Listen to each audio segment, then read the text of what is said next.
안녕하세요. 주병일입니다. 봄이 이제 완연합니다. 그동안 잘 계셨습니까?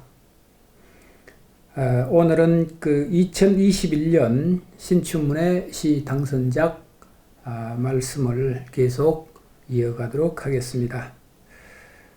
한국경제신문에서 당선하신 차원선 씨의 유실수라고 하는 작품을 통해서 여러분들과 함께 이 얘기를 좀 나눠보도록 하겠습니다. 우선 제가 먼저 읽고요. 같이 좀 들여다보도록 하겠습니다.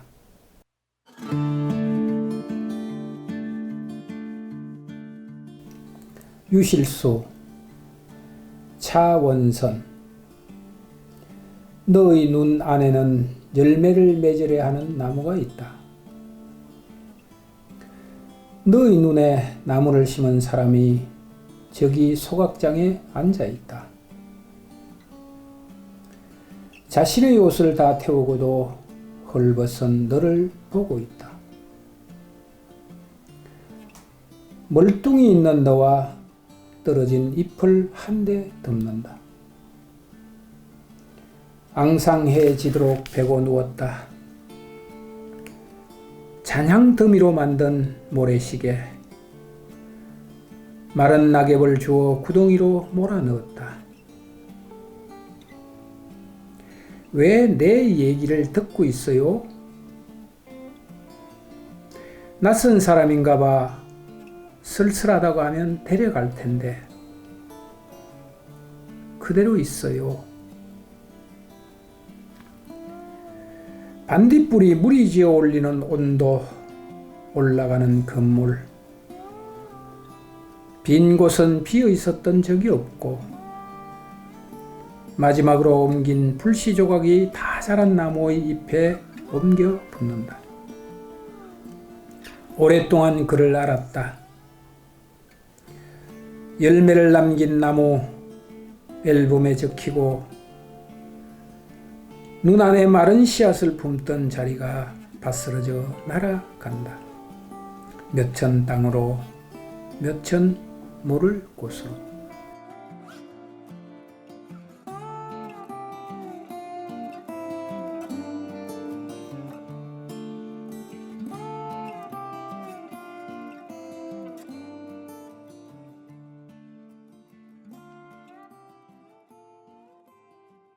자, 이것이 이제 한국경제신문에서 당선되신 차원선 씨의 유실수라고 하는 작품입니다. 우리가 제목에서 유실수라고 하면 열매를 맺는 것, 그런 나무를 우리는 유실수라고 하죠. 아마 대부분 나무는 유실수와 열매를 맺지 않는 쪽으로 우리가 구분이 되나요? 그렇습니다.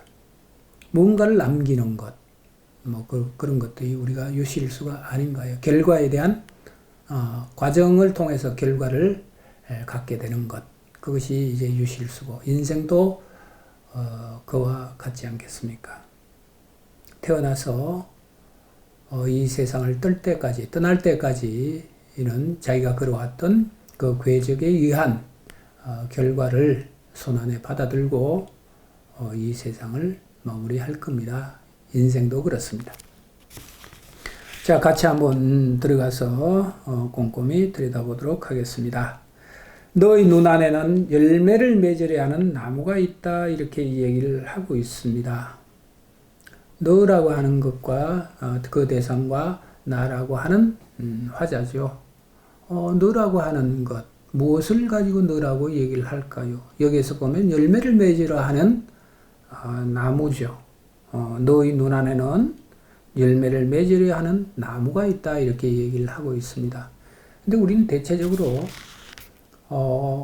실용적인 측면에서 우리가 들여다보면 나무는 굉장히 유용하게 사용되는, 인간에게 유용하게 사용되는 한 대상이죠. 그렇지만 또 시적인 의미로 우리가 들여다보면 나무는 신성성과 결부가 되어 있습니다. 물론 제 이런 시각이 원시 종교적인 그런 어떤 시각, 세계관을 담고 있는 얘기일 수 있습니다. 왜냐하면 우리는 얼마 전까지만 하더라도 시골 마을에서 이렇게 자라면 성황당, 당산나무 뭐 이런 개념으로 우리는 그 수호신의 개념으로 나무를 이렇게 들여다봤던 그런 기억이 있습니다. 그 모든 행위는, 그 행위의 근원은 바로 원시 종교라고 하는 일종의 세계겠죠. 그래서 너희 눈 안에는 열매를 맺으려 하는 나무가 있다 이렇게 얘기를 하고요. 너희 눈에 나무를 심은 사람이 저기 소각장에 앉아 있다 이렇게 얘기를 합니다. 참 많은 생각을 하게 하는 행인데요. 너희 눈에 나무를 심다라고 하는 겁니다. 그럼 아까 제가 말씀드린 것처럼 전제가 신성성이라고 하는 그 문제, 그 다음에 시로서 이 얘기를 하면 우리가 원초라고 하나요? 원형성, 뭐 이런 쪽으로 우리가 좀 얘기를 해도 괜찮지 않을까. 자라남이라고 하는 것들입니다. 그래서 그 자라난다는 것은 생물적인 어떤 부피 이런 개념이 아니라 사유적인 어떤 세계를 이 시인은 얘기하고 있지 않는가. 이런 측면에서 들여다보면 저기 소각장에 앉아 있는 사람은 주제자이겠죠. 주제자이겠죠. 무엇을 소각하나요? 우리가 그동안 쌓아왔던 낡은 사유, 체계라고 하는 그런 것들을 소각하는 자입니다. 그래서 너희 눈에 나무를 심은 사람이죠. 그러면 나무를 심다라고 하는 이 개념은 새로움이라고 하는 부분으로 우리가 좀 이해를 해도 되겠습니다. 그래서 너에게 새로움을 심어준 사람, 새로운 어떤 사유체계를 또는 어떤 세계성을 펼친 사람이 소각장에 앉아있다 이렇게 얘기를 해요.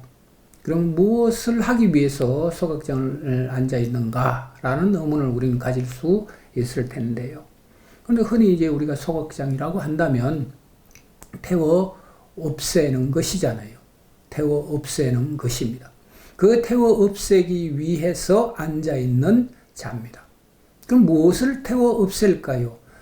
우리는 소각장에서 흔히 쓰레기를 태우거나 쓸모없는 것들을 태우죠. 그렇지만 이 시에서는 물질적인 그런 것들보다는 아마 우리가 낡은 사유라고 하는 개념으로 좀 들여다보면 이 시를 이해하는데 훨씬 수월하겠다 이런 생각이 들어요. 자, 자신의 옷을 다 태우고도 헐벗은 너를 보고 있다 이렇게 얘기를 하고 있습니다. 자신의 옷을 다 태운다? 그렇습니다. 내가 낡은 사유의 소유자 또는 낡은 세계관을 가진 사람으로서는 타인에게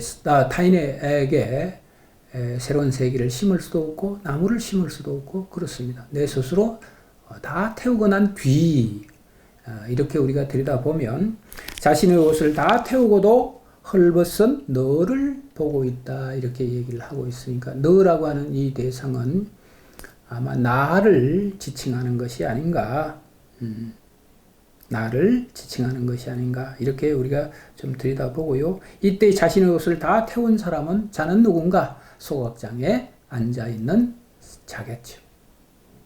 그렇기 때문에 그 눈길로 낡은 사유를 다 버린 자가 나를 들여다보고 있다. 우리는 이렇게 좀 이해를 해도 괜찮지 않을까 싶습니다. 멀뚱히 있는 너와 떨어진 잎을 한데 덮는다 이렇게 얘기를 하고 있어요. 떨어진 잎이라고 하고요. 그 다음에 멀뚱히라고 하는 것으로 우리는 이게 지금 꾸미고 수식하고 있죠. 멀뚱히, 왜 나는 멀뚱히 있을까요? 왜 나는 멀뚱히 있을까요?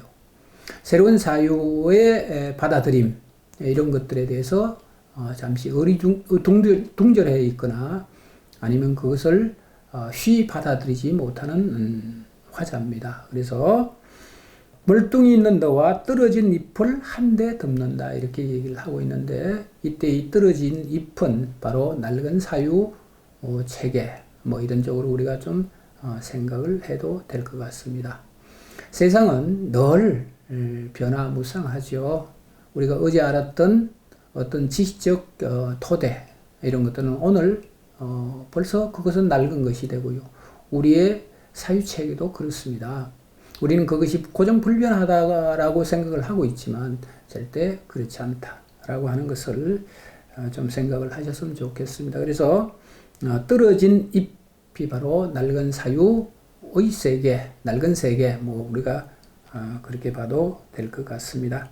앙상해지도록 베고 누웠다 이렇게 얘기를 하고 있는데요. 우리는 왜 가난하다, 흔히 우린 가난한 자가 복이 있다 이런 쪽으로 얘기를 하는데 그건 물질이 아닙니다. 돈이 얼마 있느냐 아니면 물질을 얼마 가졌느냐 이런 개념이 아니고요. 가난하다는 것은 사유체계에 대한 새로움, 이것을 심각하게 받아들이는 그 사람을 우리는 가난하다 이렇게 얘기를 하고 있고요. 내가 무엇인가라고 하는 것을 고민하고 있는 자, 이런 쪽으로 우리는 좀 그 가난을 좀 바꿔서 생각을 해 봐도 될 것 같습니다. 그래서 앙상해지도록 베고 누웠다라고 한다는 것은 화자 자신이 굉장히 고민을 하고 있다. 왜? 내가 지금까지 살아오면서 구축했던 이 생각들의 집이죠. 일테면 낡은 사유 체계거나 이런 것들일 겁니다. 그래서 이런 것들에 대해서 화자는 꽤 오랫동안 고민을 했다. 이런 쪽으로 지금도 현재 진행형이다. 이런 쪽으로 우리가 좀 이해를 해도 될 것 같고요. 잔향더미로 만든 모래시계라고 하고 있습니다. 이때 이 잔향이라고 하는 것은 소각장에서 태우고 난 뒤 또는 소각장에서 나는 우리가 그런 생각을 하게 된다면 이때 이 잔향은 낡은 사유의 뒤끝 또는 낡은 사유에 아직도 벗어나지 못한 이런 쪽으로 봐도 무방하지 않을까 이런 생각이 들고요. 화자는 신랄하게 이렇게 얘기를 합니다. 그 모든 것들이 모래시계와 같다. 모래시계와 같다. 라고 하는 것들입니다. 그래서 우리는 모래라고 하는 것은 하나의 결집이 되나요? 하나의 어떤 부분으로 이렇게 바로 설 수 없습니다. 모든 것들이 허물어지고 모든 것들이 사라지는 것이 모래라고 하는 그 대상을 우리는 비유적으로 시에서 많이 쓰고 있는데요. 여기서도 마찬가지입니다. 잔향더미로라고 하는 것은 낡은 사유로 만든 세계가 허물어짐이라고 하는 것으로 좀 봐도 되고요.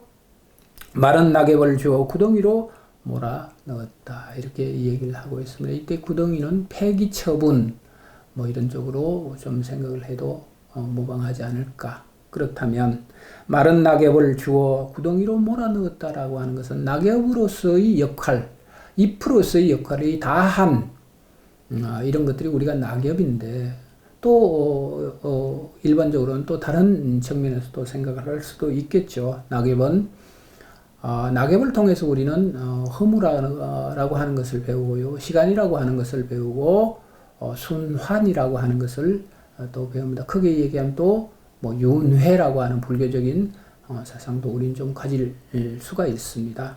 그렇지만 화자는 마른 낙엽을 주어서 구덩이로 몰아 넣었다 이렇게 얘기를 하고 있습니다. 제가 전제에서 말씀드린 것처럼 낡은 사유를 몰아 이렇게 우리가 좀 이해를 하면 아마 이 시는 좋을 것 같습니다. 그래서 마른 낙엽을 주어 구덩이로 몰아 넣었다. 왜 내 얘기를 듣고 있어요? 낯선 사람인가 봐. 쓸쓸하다고 하면 데려갈 텐데 이렇게 쓸쓸하다고 하면 데려갈 텐데 이렇게 얘기를 하고 있습니다. 우리는 이때 이 화자가 지니고 말하고 있는 쓸쓸하다고 하면 이렇게 얘기를 하고 있습니다. 그렇다면 이게 쓸쓸하다라고 하는 것은 두 가지 측면에서 우리가 들여다볼 수 있는데 사유체계로서의 공백입니다. 그 공백을 메꾸기 위한 일종의 치열성 이런 것들로 우리는 좀 이해를 해도 되고요. 또 한편으로는 쓸쓸하다라고 하는 것은 우리의 유감정들이죠. 예를 들어서 제가 이제 늘 말씀을 드리지만 감각적인 세계로 느껴지는 모든 것들입니다. 이런 것들은 나 중심적인 사유체계를 거느리고 있기 때문에 하등 우리가 아마 이 시인이 또는 화자가 지향해 가야 되는 세계에서는 그런 부분들은 좀 배치가 되지 않을까 이런 생각이 들고요.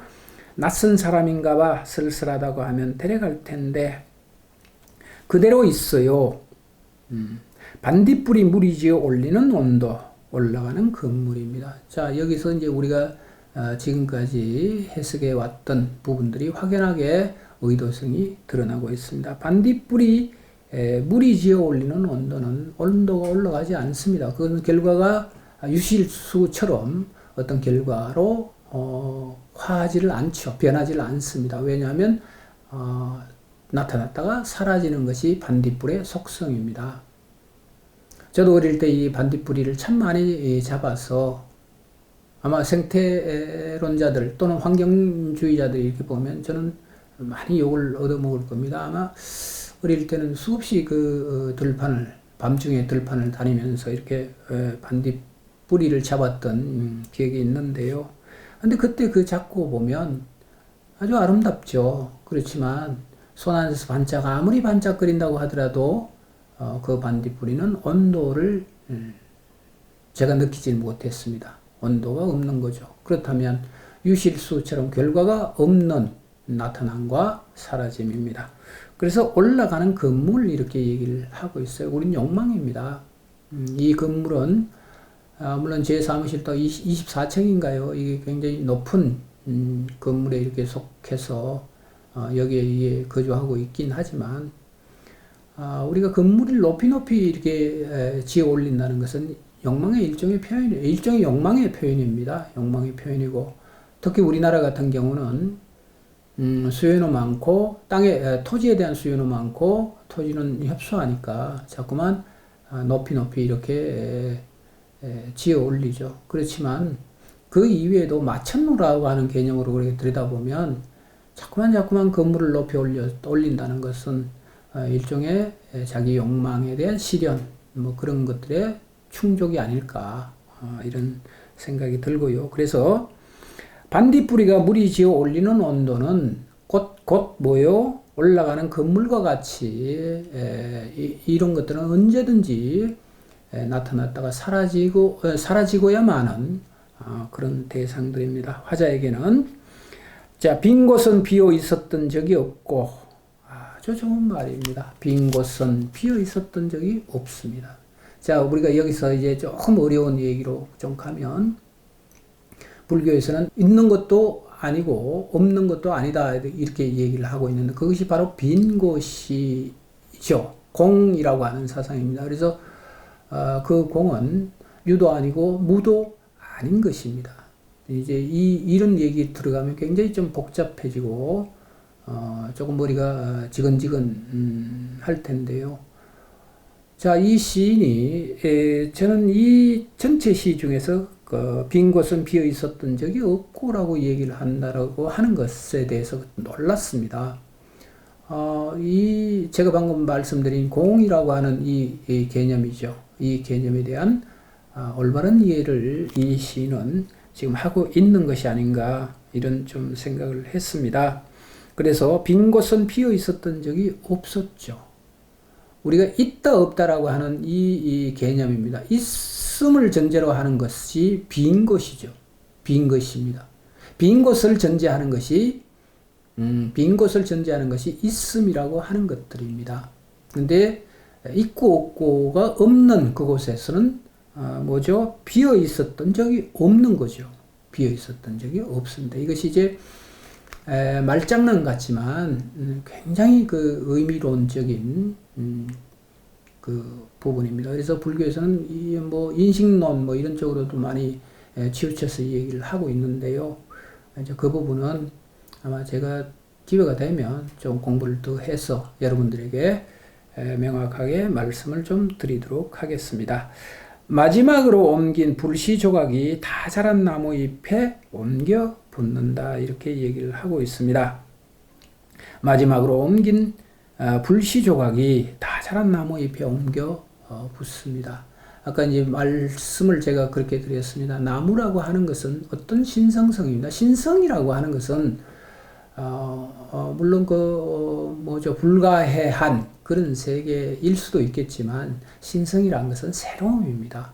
우리가 생각하고 있는 이 사유체계를 새롭게 가질 수 있는 힘이죠. 그것이 신성입니다. 저는 그렇게 보고 있거든요. 외부적인 어떤 기적, 그 다음에 외부 메시아, 이런 쪽보다는 저는 시를 쓰는 사람이니까 아마 새로운 사유체계에 대한 열림, 하이데거식으로 얘기하면 나타남, 이런 쪽으로 좀 얘기를 해도 그렇게 무리가 없지 않을까 이런 생각을 합니다. 그래서 마지막으로 옮긴 불씨 조각이 다 자란 나무의 잎에 옮겨 붙습니다. 자, 이것은 우리가 이제 좀 어려운 얘기로 향일성이라고 하는 얘기가 있습니다. 향해서 나아가고자 하는 일종의 관성이죠. 이런 것들인데 어떻게 보면 이게 여기도 역시 두 가지 의미로 좀 해석을 해도 되지 않을까. 하나는 소멸이라고 하는 개념으로 좀 받아들여 볼 필요가 있습니다. 왜냐하면 우리가 낡은 사유에 대한 소멸성 이런 쪽으로 얘기를 해도 되고요. 그 다음에 또 하나는 아까 이제 제가 말씀드린 신성성에 기댄다면 새로움, 나타남이라고 하는 그 부분에 좀 기댄다면 마지막으로 옮긴 불씨 조각입니다. 참 이것이 의미론적이죠. 불씨입니다. 불씨. 요즘은 불이 그렇게 인간에게 신성시 되거나 이렇게 하지를 않습니다. 언제든지 나이타를 켜거나 전기불이 환하게 이렇게 밝혀져서 불의 소중함을 잘 느끼질 못합니다. 그렇지만 원시사회나 얼마 전까지만 하더라도 우리 대한민국 사회에서도 불씨를 가진다는 것 굉장히 소중한 일입니다. 한 집안에 흥망성쇠가 달려있다라고까지 여겨질 만큼 불씨를 소중하게 생각했던 것입니다. 그것은 재물에 대한 그 개념도 있지만 또 한편으로는 그 집안이 가지고 있는 또는 인간이 가지고 있는 근본이라고 그럴까요? 그런 근본에 대한 끝들임 이런 것들이 있어서는 안 된다라고 하는 절박성이 거기에 내포되어 있었을 겁니다. 그래서 마지막으로 옮긴 불씨 조각이 다 자란 나무 잎에 옮겨 붙는다 라고 하는 것이 바로 두 가지 측면입니다. 하나는 소멸에 대한 부분이고요. 왜냐하면 소멸하지 않고는 우리는 새롭게 태어날 수 없습니다.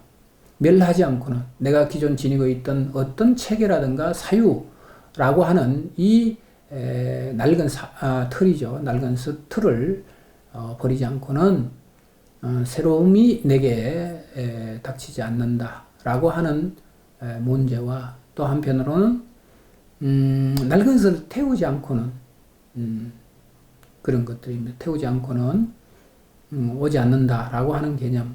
또 하나는 글쎄요. 새로움에 대한 불꽃, 불씨가 다시 일어나는 그 불꽃의 개념으로 좀 받아들여도 괜찮지 않을까 보고요.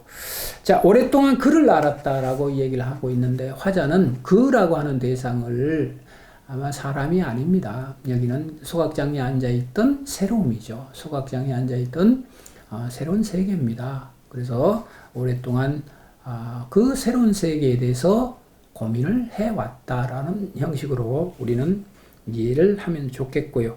열매를 남긴 나무 앨범에 적히고 눈안에 마른 씨앗을 품던 자리가 다 사라져 날아간다. 이렇게 얘기를 하고 있는데 맞습니다. 이 세상에는 우리가 꽃이 피고 여름에 무성하게 잎이 자라고요. 그 다음에 나중에는 종래는 열매를 맺고 사라져 가죠. 결과입니다. 이런 결과입니다. 그래서 우리가 꽃이 필 때는 새로움이 피어나는 것이고요. 그 다음에 자라는 것은 그것이 무성하게 번성하는 것이고 그 다음에 가을에는 다시 한 결과물로 매듭지어집니다. 그러면 그것은 주기적으로 우리는 한 사유가 저물어 감이라고 하는 것으로 좀 생각을 해도 될 것 같습니다. 이와 같이 인간이 살고 있는 이 세계는 무수히 많은 사유체계가 일어났다가 사라지고 새로움으로 왔다가 또 사라져가고 사라져간 그 자리에 또 새로움은 늘 움터서 우리들에게 오고 있습니다. 그래서 눈 안에 마른 씨앗을 품던 자리가 바스라져 날아간다. 몇천 땅으로 몇천 멀 곳으로 이렇게 얘기를 하고 있는데 아마 우리 관념적 체계겠죠. 우리가 사유라고 하는 이 개념은 참으로 애매모호해서 관념적 체계입니다. 차라리 연필이나 아니면 이 손가락이나 아니면 제가 이제 반지를 끼고 있는데 이런 물건이나 이런 걸 보면 우리는 저것이라고 얘기를 할 수 있겠지만 사유체계는 저것이다 아니다 라고 얘기할 수 없는 그런 부분들을 내포하고 있습니다. 그래서 이 화자는 몇천 땅으로 몇천 모를 곳으로 이렇게 얘기를 하고 있는데요. 땅은 아마 이제 끝남이라고 하는 것들입니다. 그래서 땅에서 나서 땅으로 가서 다시 새로움으로 거듭나는 것이겠죠. 근데 모를 곳은 지금 현재도 진행되어 가고 있는 향일성입니다. 그 향일성을 향해서 새로운 사유라고 하는 것은 끊임없이 중단 없이 진행되어 가고 있다라고 하는 세계를 아마 차원선 씨는 유실수라고 하는 이 시를 통해서 말하고자 한 것이 아닌가 이런 생각이 들었습니다. 자, 오늘은 제가 얘기를 참 빨리 이렇게 진행을 했습니다. 거듭 제가 말씀드리지요. 제 생각의 해석 이런 것들은 제가 바라보고 있는 이 유실수라고 하는 시에 대한 해석입니다. 여기에 보태서 여러분들이 생각하고 또 이 시를 통해서 느낀 바가 있으시다면 한번 참고로 여러분들 생각과 비교를 해 보시는 것도 괜찮겠다 이런 생각이 듭니다. 자, 오늘은 한국경제신문으로 당선된 차원선 씨의 유실수를 가지고 여러분들과 말씀을 좀 나눴습니다. 다음 시간에 또 건강한 모습으로 다시 뵙겠습니다. 안녕히 계십시오.